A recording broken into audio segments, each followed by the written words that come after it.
சென்னைக்கு முழு ஆற்றலுடன் ஃபோர்ட் கார் நிறுவனம் மீண்டும் வருகிறதுன்னு முதலமைச்சர் மு.க. ஸ்டாலின் தெரிவிச்சிருக்காரு.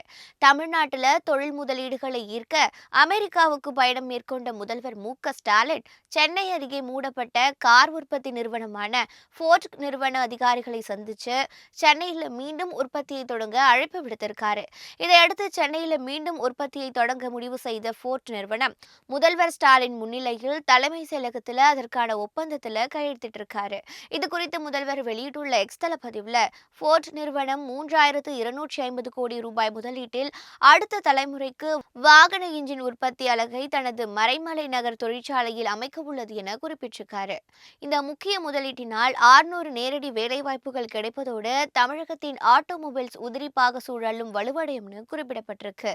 அடுத்த தலைமுறை இன்ஜின்களை உற்பத்தி செய்ய இந்தியாவின் ஆட்டோமொபைல்ஸ் தலைநகரை தேர்வு செய்துள்ள ஃபோர்ட்டின் முடிவானது தமிழகத்தின் தொழில்துறை வலிமைக்கும் உலக உற்பத்தி சங்கிலியில் நமது தவிர்க்க முடியாத இடத்துக்கும் மற்றும் ஒரு சான்றாக உள்ளது எனவும் முதல்வர் தெரிவித்திருக்காரு.